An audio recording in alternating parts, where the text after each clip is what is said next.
Hi everybody and welcome to Gotham Guide part number 6, where we will be playing folks who have ratings of 2000 and higher.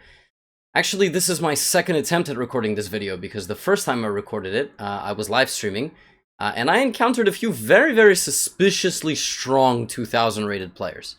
And so, I decided to go again, this time hopefully not with an audience and folks will be playing more legitimately. Let's get started. So as usual, starting out with the Caro-Kann here. As usual, openings are going to be super important at this level of chess. If you're 1900, 1800, 2000, I'm going to go for a bishop f5 advanced Caro-Kann. You need very good openings here, good understanding of how your openings transition to your middle games, and then good fundamentals even beyond that. Middle game navigation is going to be important. Clock management is going to be important. So at the moment, Black's got a structure here, which is like an advanced French. But you've traded your light-squared bishop. You've got pressure on d4. White sometimes goes like this. I'm going to probably delay the capture. I want to see what my opponent's going to do with his knight first. So I'm going to play knight e7, which is common. If he takes, I'm going to go knight g6. Plays a3. Against a3, a common idea is to go c4, and c4 looks to get down the light squares on the queen side. Now whoa, what's going on there? h6. This move just prevents the dark squared bishop from getting developed. So he goes there, but now the bishop immediately becomes a target, and he just blitzes out knight d2. Fascinating. So I can take and immediately go queen g5, but I think I'm going to play bishop e7. My knight here is a thorn in white's position, so he cannot play the very natural-looking f4 for now. I've castled. His best move here is undoubtedly knight g3, to ask my knight what are the intentions. But he plays more aggressively, so he's playing very quickly. Like I said, clock management is super important. That was always my idea. He might have some attacking ideas here. Let's go bishop h4, tickling the rook, and now he's got an unpleasant choice. Does he go here and double his g-pawns, or does he move his rook away to kind of a ugly square? Now I think queen g5 doesn't quite work because of rook f4. What a weird move. This looks like a fork, but rook f4 just somehow defends everything. Incredible. Well, how about f5? F5, you might have knight f4. How about bishop g5? Targeting the dark squared pawn on e3. Yeah, this guy is quick. I need to be fast as well. So let's go f6. Chopping away at the center here. Very common idea. Rook f6. I'm looking at this. This is a big weakness. So rook takes. And maybe queen e7 or queen... Which one do I want to play? Let's go queen e7 with the intention to play rook to f8. So this is 3-2 blitz, but my opponent has barely spent any time. Any time. And against someone who plays fast, you know, you do need to play also pretty quickly, otherwise you will get low on time. But he hasn't made any tremendous progress. If he takes, I shouldn't take with the queen, because queen e6... This is still a problem. I predict he plays knight f4. There it is. And, well... Can I go queen f6?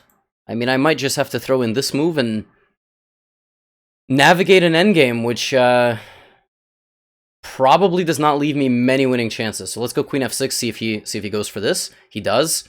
And, well, how do you win an endgame where things look seemingly unwinnable? First of all, let's play on the side of the board where we're stronger, so moves like b5 and a5. Looking for b4, but not necessarily playing it right away. Although, if I do get b4, I am happy. I need to also bring my king into the game. Now I'm seeing if he's going to play b3 himself. He does that. Should I play b4 now? Should I not play b4 now? Play f5. F5's not good, because he goes g5, so I leave everything there. Let's go b4. Takes, and the other idea could be to just leave this here. So I might not commit anything here. Is he looking for this move? He might be. Also, b3 is interesting and tempting to make this pawn very weak. Ah, big decision here. Big decision. Am I in time to get my knight to a4? Probably not. I know that this could be coming. Let's think about it. So this is coming as well, right? So we move our king here, takes. He'll go knight e5. I can throw in the capture, It is so difficult to decide what to do here. Let's go king g7. I'm not convinced about the move, but I have to do something. And I don't even know if he's going to play g5. He could go f5 for all I know. Although What? What is he trying to accomplish here? This is a big question. What does he want? Let's go b3. I'm making this decision with the fact that the b2 pawn could just be a weak link. So sometimes you route the knight to get here, but at the same time, this is sometimes also possible. So he's playing like this. Maybe I take everybody, but I don't want to allow the knight to get here. So maybe knight to e7. With the idea to recapture on f6. Holding the king there in the center of the board. This is good, and I guess he wants this. Can we check here? We can. King f3. Takes c3. Oh, but then he has knight... Oh, I can't sacrifice because he has knight d3. I'd really like to sacrifice, but I cannot do it. But can I play knight g7? Knight g7, knight g4. I move my king. Okay, let's go knight g7. Yes, let's go after this pawn. Just gonna go knight g4. Maybe I have... Do I have king f5, king f4 in that position? Knight g4, king f5. He takes with check, and then I take his pawn. Yes, I think I can do that. I think I can win both pawns if he plays knight g4. I think this is my chance. Only 20 seconds on the clock versus a minute 50. This guy is playing so fast. Oh, man. But he got me, and now I can't get this pawn. Unbelievable. Unbelievable. Plays king f3 in between move defending. Not blundering. This guy is just focused. Now I need to get my knight over there. I think it's my only chance of winning. The good thing for me is that everything is super well protected. Super well protected. I should not repeat moves, right? So let's play king e7. Pawn endgame should be winning for me. So a knight trade should... Depends. Depends on where the kings are. I need to get my knight to a4. So the only way to do that is b6, d7. So f6, d7, b6, or c8, d6.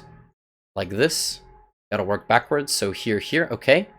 I guess he's looking for f5. If he goes for f5, I think I'm happy. Knight e4. And the idea is if takes knight c3. But that might not even be winning. No, but I think it is. I think that position is actually winning. Knight c3. Yes, that's the idea. And now b2. Takes and b2 and the pawn's promoting. So this is the idea of locking in this pawn over there. I'm so scared here. Do I... Let's go here. Oh my gosh. So c3, knight d5, king... If he takes on e6, if takes knight b2, knight d5, okay, he's done that, and I think taking first should win. And then when he does this, I have knight here, which I might have not even had to play. But when he takes c3, and the pawns are promoting, the two pawns versus a knight should win. The knight is not flexible enough to stop both of them. Wow, that was a stressful first game. I think now the easiest is just to bring the king around, although he might go all in with the king here. Let's go f4. He's going to go here. King e7. Still a very stressful game, though. Knight d3. We bring the knight back. Push king e6, and now he cannot push the pawn because I'm forking him. So those of you watching that are 2000, you understand the struggle of playing folks at this level. Folks are good, and they are resilient, and they give pawns away in the endgame when they're lost. I guess I don't know. All these compliments for my opponent, then he plays like this. Wow, I mean, that was a struggle. You see what I mean? Like, the opening, we made it out. We made it out with a good position in the opening. But there's so many different things to learn. Like, against this structure, c4 might be a good move. You know, maintaining the pressure on the bishop, this opening of the position, and just understanding that you can't always play for a win. Sometimes you just take the game as it comes to you. And here, the best that I could do was accomplish this position. Even though I am. This guy played great. and I had to wait until the final phase of the game, the knight and pawn endgame, to create a winning position, which might have not even been winning. Here he could have played a bit differently with his pawns, but I decided that locking in the structure like this, another little lesson here. These pawns are weak links. Not just attacking b2, but the sacrifice on c3, and if he takes, the b pawn might go. So there's all these different motifs, and I mean, we just analyzed for 10 minutes, we analyzed one game. So, those of you watching who are not yet this level, chess is brutal at this level. I mean, it was a 50-55 move game. Now I gotta play Caspi 2000, I'm gonna play e4. I'm gonna play a 2 knights French. This is in my e4 course. We'll see what he does. d4, knight f6. Okay, here we go. Knight d7, d4. Now c5 is basically the only move. Now knight c6 is the sign of a guy that knows what he's doing. So this guy, he plays bishop c5. It's not a bad move, but he doesn't know theory. The best theory is to go knight c6 and knight c5. But bishop c5 is a very natural looking move if you don't know what you're doing. Now bishop f4, just defending the central pawn. We've had this throughout the guide, the 2 knights French. And that's already a blunder, and it's a blunder because I think after castles, he can't actually take this. The other thing that I think I have here is some knight a4 move. But I'm just going to castle and give him b2.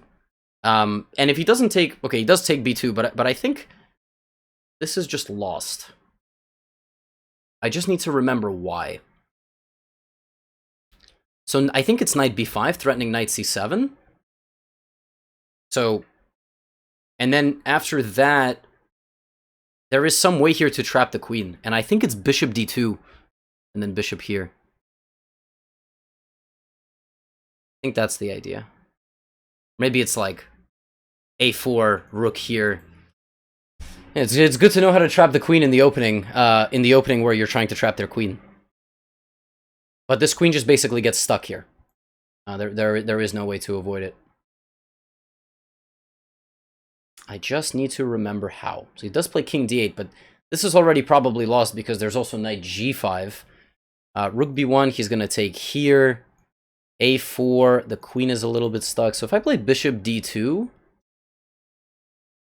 maybe a3 is also interesting.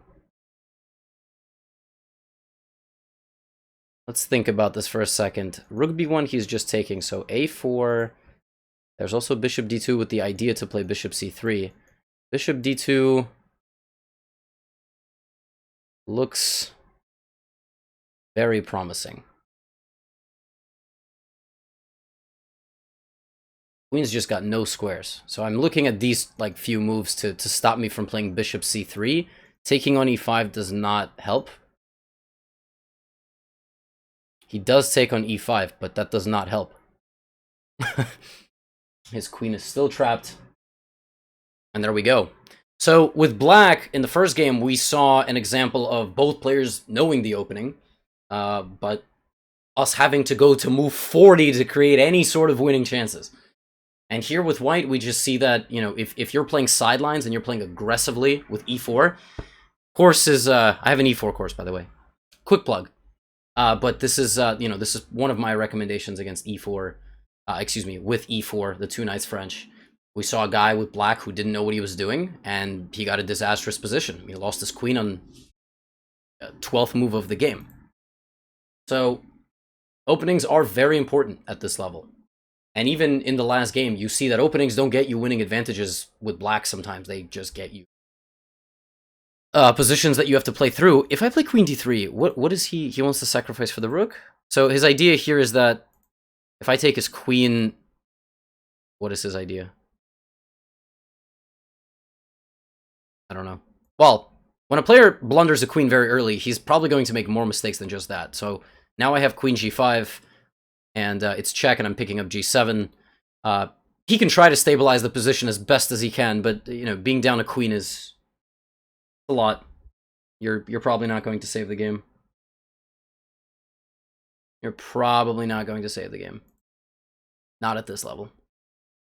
So rook d1, lining up the rook with the king.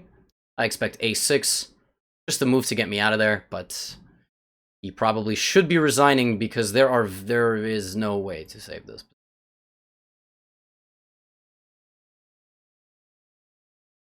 And it's no disrespect. I mean, he's not disrespecting me by continuing the game, and I don't think I'm disrespecting him by saying that he should resign.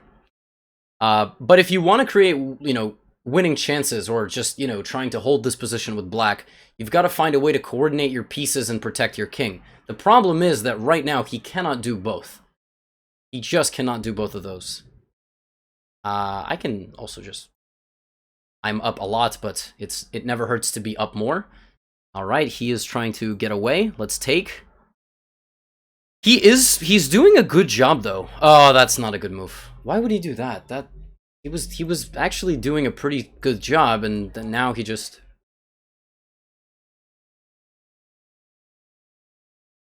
So let's take the rook, and if he takes... Yeah, but rook b1. This is not protecting his king. I thought bishop c6 would just be better, but this is strange moves by him. Thinking queen g7, bring the queen back. I mean, his pieces just do not leave a good impression. Knight e5, forcing a trade as well, killing off his only active piece. And it's over. It's kind of a shame that, we even have to play through all these moves, but... Oh, some trick? That doesn't even work. If he plays bishop d4, I just take the rook. You might think that he's pinning me. He's most certainly not doing that. Yeah. Biggest point of analysis in this game, know your openings. Don't get too aggressive in the beginning in an opening that you do not know. And queen b2 wins. Wow. He cannot stop queen b7 mate. That is so funny. Rook c7, queen b8 mate. Well, never be too shy to go directly for checkmate. I mean, I was thinking just to play h4, h5 in that position, but... So, yep. Instead of queen b6, it's a bit better if he does something else, like castles, h6. And castles. When you castle here, you need to be careful about the Greek gift. All right, let's keep it rolling. I mean, he just hung a queen there. There was not much you could have done. e4. Again, I'm going to be playing e4 exclusively, showing you actually the power of this opening at this level.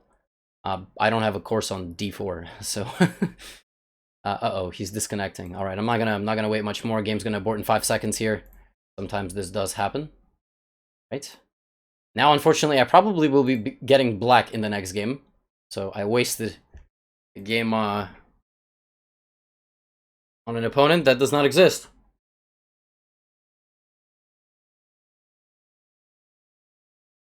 And if I can't get a game in 3-2, we will get a game in 3-0, but we do have a game in 3-2. d4. So, against this, I have e6, b6 as a recommendation. Okay, he's playing London. e6, b6 against London, this is usually how I like to play it. A lot of London players don't like to play against a system like this. So, just waiting to see if he's going to castle. Now I like to go double fianchetto with g6. Now, he could go super aggressive, and he does go super aggressive. Okay, so this is going to be an interesting game. Against h5, you need to kind of know what you're doing. The way I like to play against this position is usually just take, actually. If he comes to h5, take, but you don't have to. You do not have to capture. What you can also play is d6. And takes. You just trade the rooks, and you go queenside. So he's going to try to go queenside? Okay, interesting. He is just going directly for the throat, but queen e7 just defends everything. I mean, chess is not set up in such a way... Like, what does that even do? What is the idea of that move? I don't understand. Does he want e4? What does he want? Does he want e4? So, this can be punished. I think it can be punished with e5 already. So, striking in the center. So, takes. His bishop has to go, like, all the way back, and then probably have knight d5 hitting this. I also just have knight h5 immediately, but that doesn't create a threat. Not really. No, it kind of does. Takes, bishop d4. I mean, I can just go knight d7 and castle, but I want to show how to punish mistakes in the opening. What? That. I don't... What is he do? What is he doing? He's like attacking me with all these pieces. But unless I'm missing something, this doesn't make sense. Okay, now he wants this. If takes, okay, I get it. But what if I go e5 here? Ah, e5, there is maybe bishop f7. e5, bishop f7, king f8. And then he can take on g6, but I'm taking on f4 at the end of that variation. This should win. If I didn't miscalculate, this should win. I mean, his coordination's all messed up. Everything is hanging. His king is directly opposite my queen. And just coming in here, I mean, it doesn't... Now, again, you can avoid all of this. Instead of knight h5, you can go knight d7 and long castle. But I think I calculated this correctly, and he just has 3 pieces which have just such poor coordination here. Like, his knight is defended by the bishop, which is under attack 2 different ways. So he can't move his bishop, and he can't move his knight anywhere because it's also defending the bishop. So he tied his shoes together, basically. And I don't see a way to untie here without losing material in some form.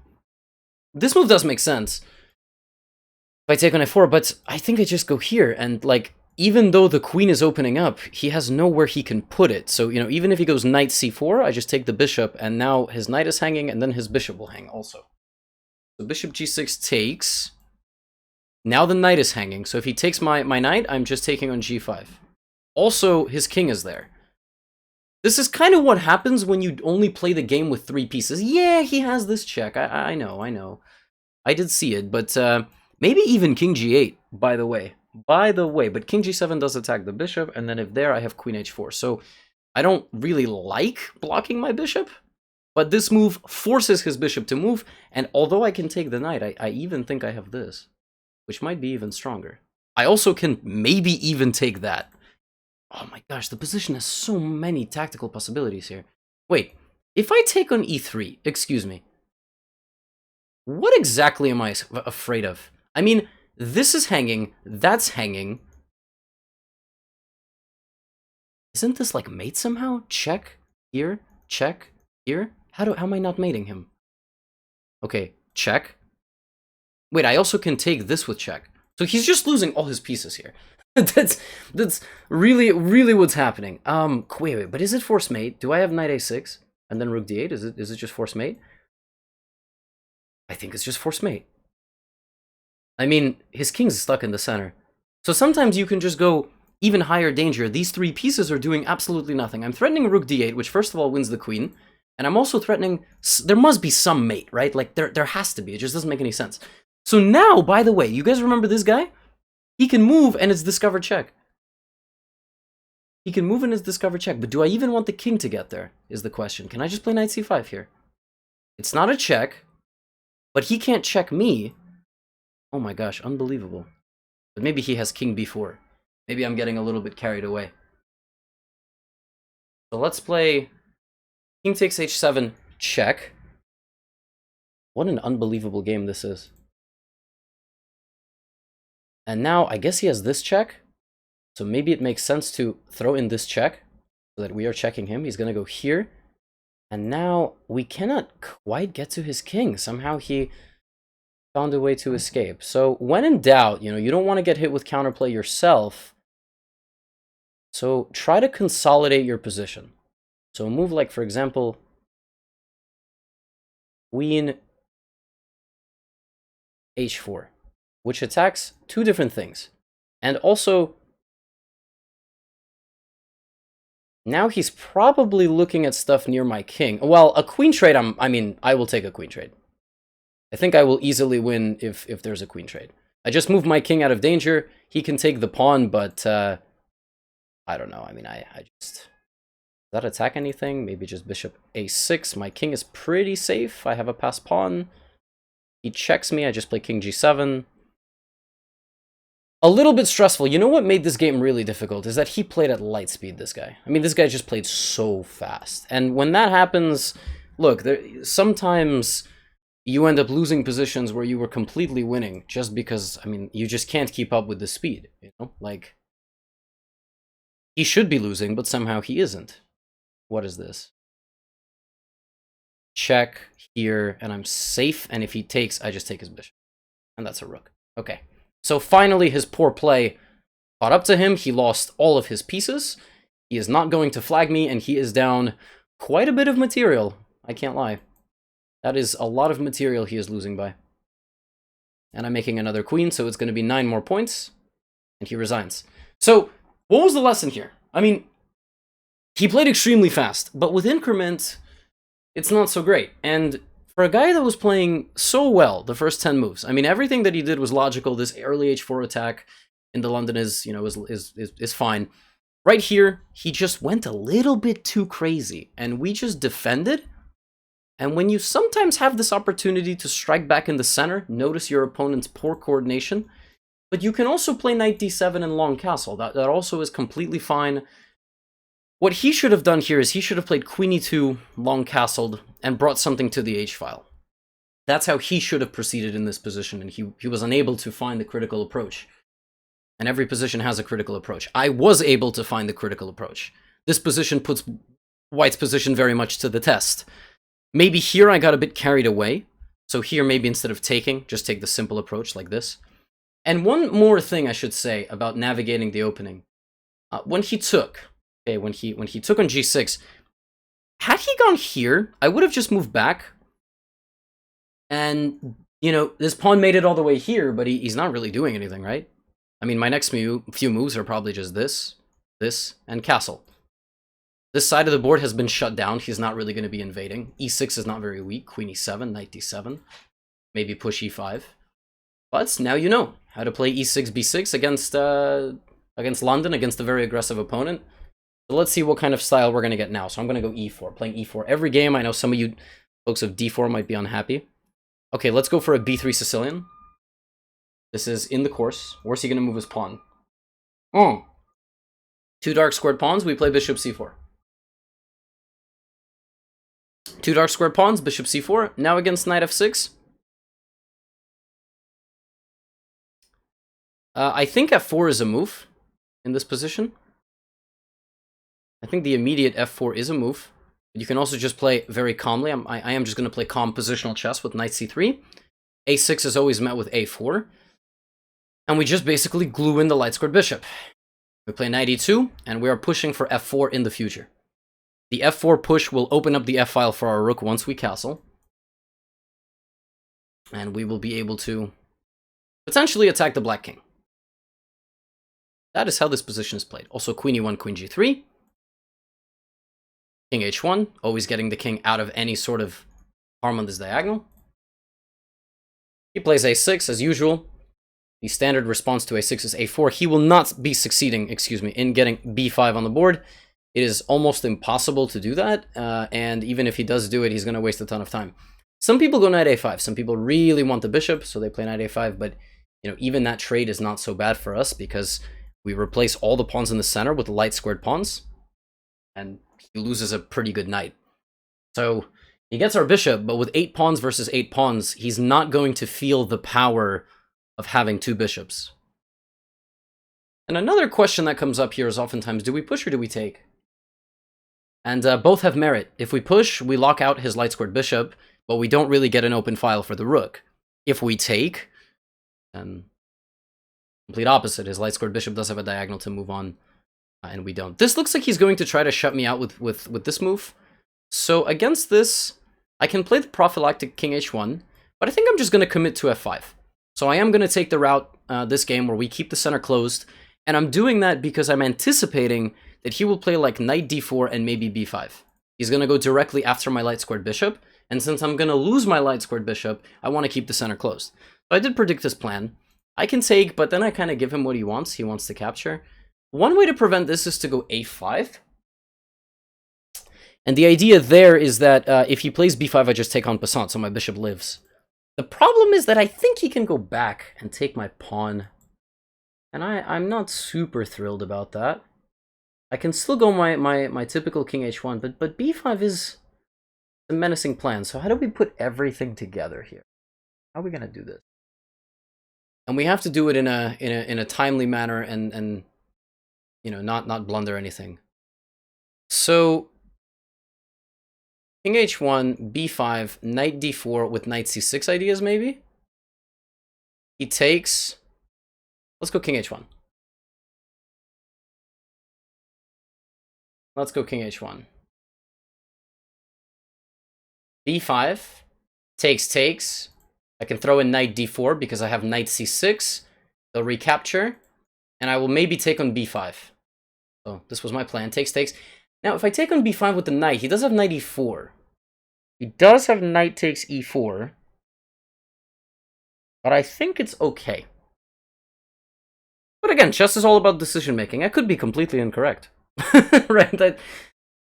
That's where you just don't know. And if this, I think I'm just coming in with knight c6. So he... what? Okay, so he must have just blundered. It happens. Yeah. Oh, I have to be careful. I can't take this because of my bishop. Unless I can trap his queen somehow, but I do not see that. So now, I guess... How do we do this? He's gonna take me. What's the best thing I can do for my structure? Maybe d3? And if takes. Okay, but position's good for me, but it's very difficult to win this, actually. It's really not so simple. I know that some stuff is going to be coming on the queen side. Desperate players will always look for counterplay, so I'm going to play queen c2. And now I'm going to anticipate that counterplay is coming. The easiest thing to do is probably to trade. Yeah, there it is. There is the aforementioned counterplay. Let's route this guy to g5 and trade off the bishop for the knight so that he no longer has any central pressure. d4 I'm not worried about. d4 is keeping the position closed, and I can forever maneuver my pieces. And now if he takes, that is annoying. And he does take because he's not an idiot. So takes. I guess I could have also played knight takes. And now my idea is just this move. Now, he stops it. He stops my idea. Okay. So bishop e3 then. Put some pressure here. Luckily, he does not have queen a8. This move, yeah? Can't move my knight. This is not a simple position. He is not making this win easy. I really wish he would. How about rook e1? And drop the bishop back, so I'm overprotecting this so I can move my knight. That's the plan. Again, time is important. 30-second time advantage. Don't let that disappear. I don't think this works. c4, I think maybe knight b5. Okay, that is a logical move. Bishop f2. So now I still have this. Remember, I would love that trade. I would love it. I feel like that would allow me to put the knight in the center on d5. There might be some tactics with the bishop. There actually are some tactics with that bishop. But I can just take on e7. 20 seconds, so he's running out of time. At this point, he will look for desperate tactics. I highly doubt that a player with 15 seconds on the clock at this point will just solidly sit there and wait for me to do something. He's looking. I expect him to lash out soon, maybe knight g4. There is knight g4, but this allows knight d5. So he has surrendered control of this square. He probably will take or move his bishop here. He does take, but that was not... I wanted that trade, right? I wanted that trade. Now rook c1 to get c5, and it's probably just lost. I'm going to allow him to blunder. So I'm going to let him fall into this trap and let me play rook b1. I think he sees that and he backs away. And now just b4, b5, b6. I closed the position off for his bishops. And oh, he also hung that, but I was very locked in there. But yeah, I just take the rook and there you go. So time and pressure. So he was in time pressure, but we kept the play, we kept the position under, we kept the pressure on him from this initial blunder. Now, he could have played better here. He could have played like for this position, and this might be perfectly fine for black. This might have not even been a good plan at all because of bishop b7 and pressure on this diagonal. But I was thinking maybe to destroy the center here with something like c3. d5 is very strong. I think d5 would have been problematic. So I could have played the opening better myself. For example, here maybe I could have taken and started mobilizing here a little bit faster. So rook b8. What should I have played? Oh no, it likes this. Knight d4. Oh, king h1 was a mistake. So it likes d3, protecting e4. And then it likes this. Yeah. So instead of allowing him to take here, the engine likes this position, defending e4 instead of king h1. So I should have defended my central pawn with d3. But I was a little suspicious about leaving the king on this diagonal. But Chess is played that way for a reason, and I think, honestly, as I was doing the commentary, it was self-explanatory, right? So 2100, let's go e6, b6. Last time I played Karo Khan, and Queen e2, so here I like d5. This is chapter 1 of the e6, b6 course. Here's c5 and knight e7. e7, oftentimes we look for the light squared bishop trade, so something like queen c8, bishop a6. Also, h6 always useful to take away g5. He's playing strange. He's playing very quickly. Again, we have a guy in the opening he's above 3 minutes. Like, the guy is playing really quickly. But is he playing well? Maybe not. That's kind of walking directly into that plan. Also, knight c6. So this is kind of the idea. You bring the e7 knight to c6. This knight stays guarding this.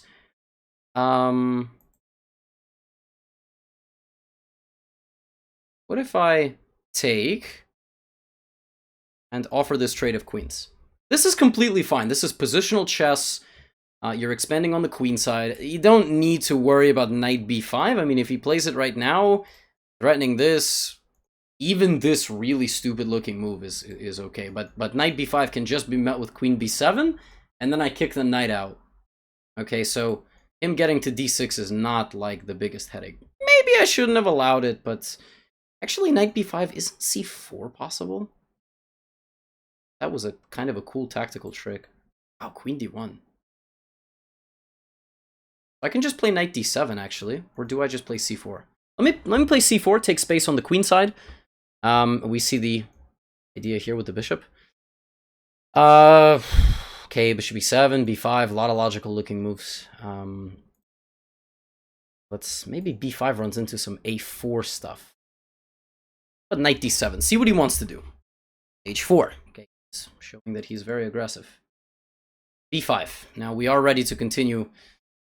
Wow, this gentleman is completely disregarding my intentions, which is kind of disrespectful considering I'm very much closer to him attacking him than he is attacking me. Let's not forget I have not castled. Oh my god, what? He's just letting me in. I can also play bishop b4. By the way. Let's take with a knight, okay.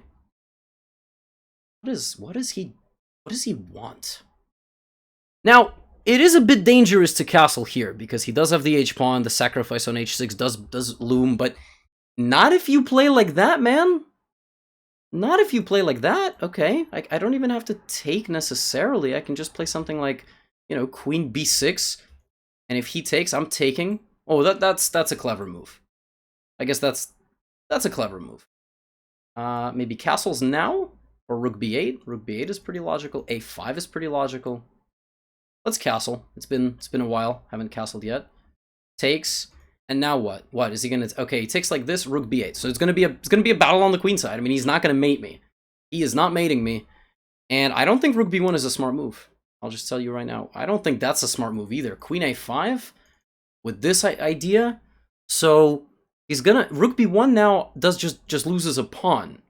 So I have my queen on the optimal square for maximum pressure. And he's giving me the a4 pawn. But do I have to take it? Well, why not? I mean, I had this dramatic pause just because I didn't know. You know, maybe giving him control of the file is not good, but he gave me the pawn. Like, I don't know. It's a pawn. Pawn's a pawn, right? Can I trap his rook? Knight b6. Queen a6 here. Knight a8. Rook d7. Somehow he's surviving. Somehow he's surviving.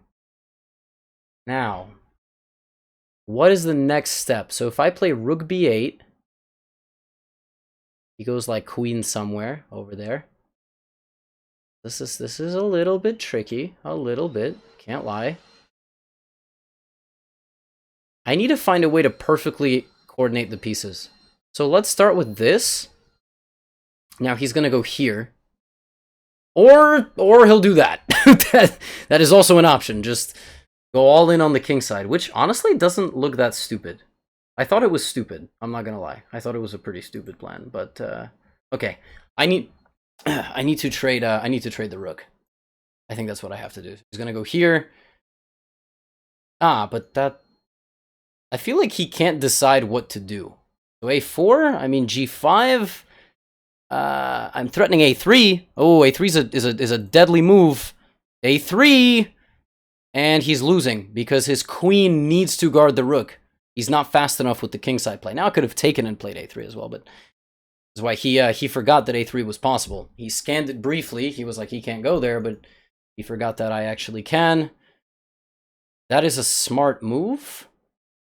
That is a smart move, but I'm just gonna take, and then I'm just gonna play here, and he needs to scatter back to try to defend. Now the question is, how do I get in? Well, I think I get in just very simply, like this. This is the easiest way into the position. a2 and capturing, and I probably will not even take that with the rook if I don't have to. Can I play rook c3 here?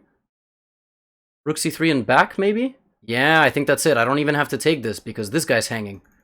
Very important. If he had moved the knight, I couldn't take because I would lose a2. I mean, I could have taken. But, ooh, that's tricky. If here, then knight g5. But, no. Knight g5. In this position, I'm just gonna go back. And if takes, king h7. And, he's stuck. He's completely stuck. I have two passed pawns on the queen side. And even though he can get a little bit here, he really can. He can get a bit of counterplay by taking this pawn. I think I am too fast. c3, c2, c1, I promote. So he has to go knight f4, c2, knight e2. Something. Somehow it's like not as easy as I thought it would be.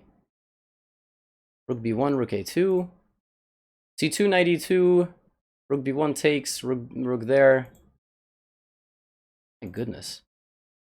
These guys are like somehow like ingenious guards of the position. Okay, let's go here. Let's not flag. Flagging would be pretty terrible. So check. Make a queen. But I still have to win. I mean, this is somehow not simple. But rook e1 should do it. Unless he plays rook e2. Plays rook e2, I have to come back like this. Or take h5. Take h5. Okay, let's come back. Put this guy here. Take this pawn. Rook e5 is annoying. Somehow there are just non... Oh, no, rook e5 is not annoying because I take. He can't take because of check. Check, and now it should be easier. Rook. I'm gonna set one trap. Rook e5, I'm gonna go g6, pretending like I blundered this. But there is this move. Judging by his speed, he saw it. Ah, man. Still a fight. A fight. Not easy. I mean, rook and knight versus rook is a draw. We need to keep that in mind. So maybe I play knight g7. I'm going to give him the e-pawn for the d-pawn, and then that should be a winning endgame. That should be actually more straightforward than this one. Yeah, so takes. Of course, wait. Ah, man, the trade of the rooks is so tempting. But I'm going to go here. And then knight f5, let's not flag. Okay, but this is lost. This is losing. You can't, no, this is impossible. Just king e7. He can't push the pawns, yeah. Okay, well that was silly. I mean, he ended up giving in to the pressure. But, wow, what a fight. First things first. As always, the opening. A success, I think. I think we got a very promising position in this e6, b6 system. We created queenside pressure, but he played well. I mean, he fought. He blundered. But this is actually one of these moments where taking the rook might not even be the best move. I've talked about this before throughout this series. You have these rooks on the same file staring at each other. Might not even be smart to take. You know, you might have something, for example, like rook b3, where you bring the rook forward, and then if he takes, you know, then you get rook b8 with the passed pawn. Maybe you play knight here and knight c4 with a really strong outpost. I wonder what the computer says about rook b1. Let's see. Let's see what the computer... It thinks that you should take. And then here it thinks that you should lock in the rook with knight here. And if g4... But there's no way to trap... I think it saw knight a4. So here I had, you guys heard me, I calculated knight a8. But the rook is just safe. You can't trap the rook. But what the computer suggests is just going knight a4, g5, and queen b6. And now the rook is really stuck. Because rook e7, queen b1, king g2, oh, queen... I mean, this is why, again, analyzing even at the 2000 level with the engine spurts out this variation and says -2. It's -2 because pressure here, and queen g4 check is threatened, winning the knight. But you can't see all of that. 15 seconds on the clock. So, we played as practically as we could. We honestly did, just absorbing the pressure. Maybe there was a way to play this better. This a3 deflection is critical, though. The queenside breakthrough. All right, 1 or 2 more games. 1 or 2 more games. Russian player. Another e6, b6 coming with black. Seeing how to navigate these positions. Last time we had bishop d3, queen e2. Okay, so far so good. The same. What is he going to play? Plays f4. Okay. So f4 is an interesting system, but it's way too committal to the light squares. Excuse me, to the dark squares. So he's going to put a bunch of dark squared pawns. We actually already know what our strategy here is. The same. Maybe we throw in h6, but h6 could be slow with f5 coming. So let's play bishop a6. A lot of people think here that this is just winning for white. It's a blunder by black. But, uh-oh. Uh-oh. Whoops. I did not play queen c8. I meant to play queen c8 before I played. Uh-oh. I meant to have the queen here. My mouth moved faster than my brain. Okay, well. we're just gonna have to go through this, I guess. I mean, what can you do? Alrighty. Down a piece. Let's go knight c6. Man, I really like this position when I have 3 pieces. Bishop e7. Okay. Is there any threats? Now we need to be very vigilant, because we've already blundered once. We don't want to blunder a second time. So knight b8 is some tricky idea to maybe make him move his queen. So if castles, castles. I really don't like where this queen is positioned. And I feel like if he just plays a couple lazy moves, we can actually already punish him. Let's see. Let's see if it's a possibility. This queen on 8. This plan by white is I'm already threatening this a6, winning back the piece, by the way. I couldn't do it before. All right, he leaves. Yeah, leaving might be the smartest. Leaving might be the smartest thing for him. And I couldn't play it here because knight b8, queen a4, a6, yes, check. That's the problem. C4, now he's going to come back.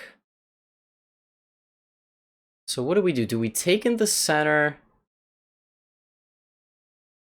Let's play c4. Let's try to keep the position closed. Might as well, right? Might as well give it a shot. First of all, queen a4, I can win back a pawn. I can play knight e5. Should we do it? Let's do it. I mean, winning back it's a pawn. Knight e5, he can't take my knight because the queen's hanging. But he's going to take my queen. He's going to be very happy to trade the queens. When you're winning, you should be trading. I'm going to play knight f6 looking for the e4 square. Plays f5, very aggressive. I'm going to play knight e4. So takes. Now he's going to try to trade the rooks because again, he wants to trade all the material that he can. Backs up to c2. A logical move. b5, there might be a4. Knight d6 is also possible. Let's just see what he wants. Does he want maybe bishop d6? Let's put some pressure. I also should speed up. It really helps that in a losing position when you play fast, your opponent ends up obviously getting into time trouble.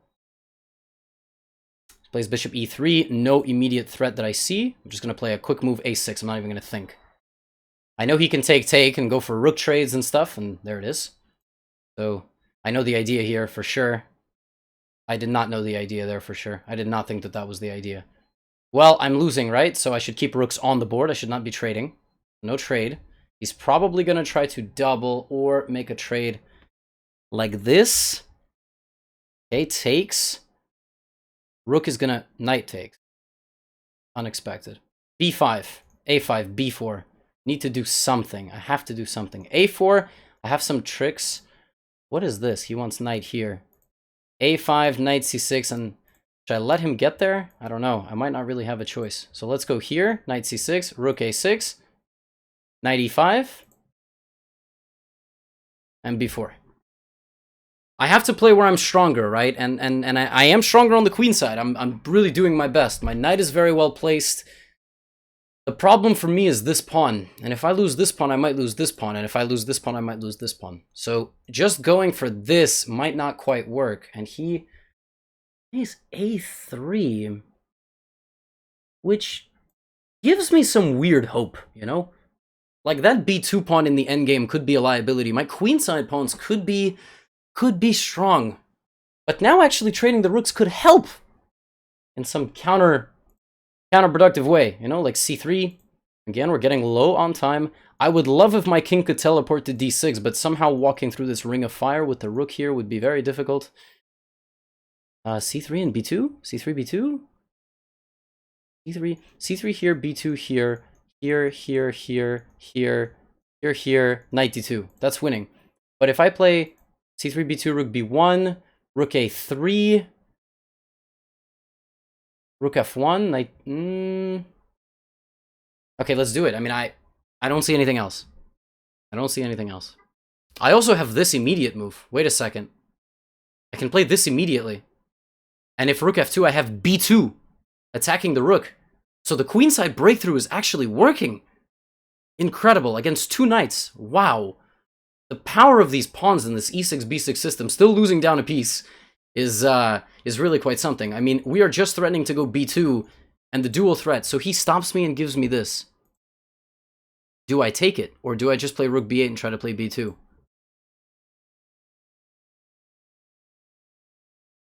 Oh man, big decision. I can take and also go here, but then I don't know. It feels like I'm forfeiting my winning chances if I do that.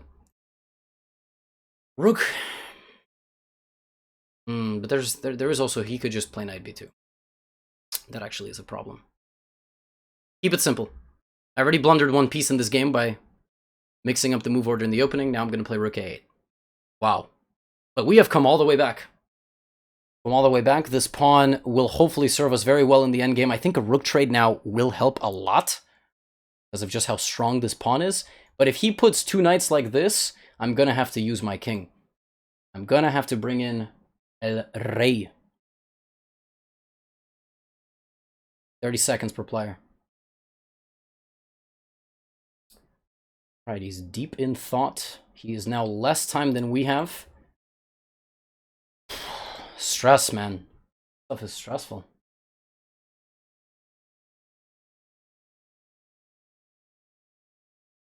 Okay, he's given me the pawn. Knight c5, I have a nice little trick. I still have... Oh, wait. I can't go here. Let me check him.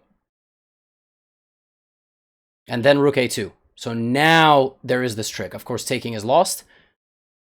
Takes. And I'm not even going to go rook a2 because I know his next move. I'm going to go rook a1 and bring the rook around to try to win the other pawn. Now, if I lose this pawn, it's fine. I just can't lose any of these pawns or allow a passer. Maybe king f7 because I sense knight c5 is coming. Oh, wait, no. It's not so bad. Let's play rook h1. I'm tricking him. I'm tricking him into winning this pawn for this pawn. Okay. I don't want to let him make a passed pawn. I just said that. Now I will take on h2. There we go. My losing chances are significantly decreasing now. I just want to put my king on f6. I do need to be careful. Knights are very annoying, very tricky pieces. Rook c2. Attacking the knight. His knights need to stay glued to that square over there. And what if I just, like, use this pawn as a decoy? I'm not even going to push it. I'm just going to walk my king to the other side of the board. Like that.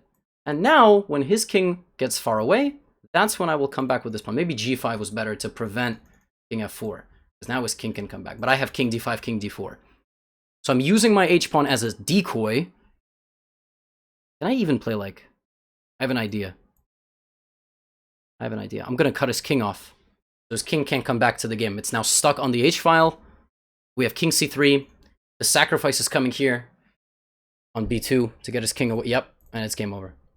And the b3 pawn, the hero, the advanced queenside pawn, gets us a nice victory. Wow. So after doing something so stupid in the opening, I mean, you need to play queen c8 and bishop a6. That's like the whole idea. And I didn't play queen c8. Just blitz, talking too fast. But wow, I mean, just a lesson in how to fight back. Keep the pieces on the board. Find chances where they're there. One back a pawn, keep the pieces on the board, and look for counterplay. Here I had no choice. If I move my bishop somewhere, he's going to play bishop here with just a monster bishop, but I kept the pieces on the board, created counterplay, didn't trade too quickly, and then found the chance when it was there. So we end the 2000 plus section with a pretty nice and pretty funny win. Don't blunder a piece in the opening like an idiot, but at the same time, there are opportunities to fight back. Opening blunders, though, they're there. They're there, and opportunities can be taken. Now, I just want to quickly say before I end this, if you're enjoying the content, you've enjoyed this series, however many parts you've watched, just know that this is part 6. We started at 1,000. Do me a favor, if you haven't already, like the video. If you liked it, just write a quick comment in the comments. If there's something you didn't like, write a comment in the comment section. And the biggest thing for these videos is if you could share them. Share them with a friend who plays chess. Retweet them on Twitter. Put them on social media if you have them. I would really, really appreciate it. Obviously, all this content is free, but getting the views and getting the clicks and building the YouTube channel is ultimately the goal. So, thanks so much for watching. If you did make it this far, and I'll hope to see you in part 7. Or the other parts, if you're going to watch those next.